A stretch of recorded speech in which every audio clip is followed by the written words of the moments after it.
ಹುಮನಾಬಾದ್ ತಾಲೂಕಿನ ಸಿಂಧ ಬಂದಗಿ ಗ್ರಾಮದಲ್ಲಿ ಹುಮನಾಬಾದ್ ಬಿಜೆಪಿ ಮಂಡಲದ ವತಿಯಿಂದ ಹಮ್ಮಿಕೊಂಡಿದ್ದ ವಿಬಿಜಿ ರಾಮ್ಜಿ ಯೋಜನೆಯ ಕುರಿತು ಜಾಗೃತಿ ಅಭಿಯಾನವನ್ನು ಉದ್ದೇಶಿಸಿ ಕ್ಷೇತ್ರದ ಶಾಸಕ ಡಾಕ್ಟರ್ ಸಿದ್ದು ಪಾಟೀಲ್ ಅವರು ಮಾತನಾಡಿ, ಈ ಒಂದು ಕಾಯ್ದೆ ಭ್ರಷ್ಟಾಚಾರ ತಡೆಯುತ್ತದೆ ಎಂದು ತಿಳಿಸಿದ್ದಾರೆ.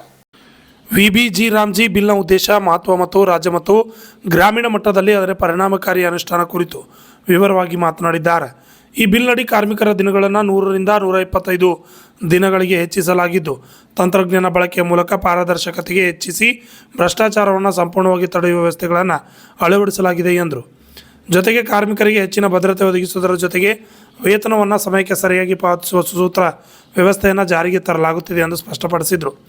ಈ ಸಂದರ್ಭದಲ್ಲಿ ಮಂಡಲ ಅನಿಲ್ ಪಸರ್ಗಿ, ವಿಶ್ವನಾಥ್, ಅರುಣ್ ಬಾವ್ಗಿ, ಉದ್ಯಮಿ ಸಂತೋಷ್ ಪಾಟೀಲ್, ರವಿ ಹೊಸಳ್ಳಿ, ಗೋಪಾಲಕೃಷ್ಣ ಮೊಹಾಳೆ, ಸೋಮು ಮರ್ಕಲ, ರಾಮರೆಡ್ಡಿ ಪಾಟೀಲ್, ರವಿ ನಿಜಾಂಪುರೆ, ನಾಗೇಶ್ ವಂಟಿ, ವೈಣಿನಾಥ್ ನಿಂಗರೆಡ್ಡಿ, ಅಜಯ್ ಭೋವಿ, ಕಂತಪ್ಪ ನಿಂಗರೆಡ್ಡಿ ಸೇರಿದಂತೆ ಗ್ರಾಮದ ಮಹಿಳೆಯರು, ಗ್ರಾಮಸ್ಥರು ಹಾಜರಿದ್ದರು.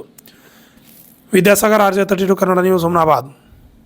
ಈ ಒಂದು ಯೋಜನೆದಾಗ ಇವತ್ತು 100 ದಿನ ಹಾಜರಿ ಕೊಡ್ತೀರೋ, ಇವತ್ತ ಈ ಒಂದು ಬದಲಾವಣೆ ಮಾಡಿ 125 ಅಂದ್ರೆ ಸವಸ್ಯ ಹಾಜರಿ ಇವತ್ತ ಮುಂದಿನ ಏಪ್ರಿಲ್ ನಿಂದ ಪ್ರಾರಂಭ ಆಗ್ತದೆ.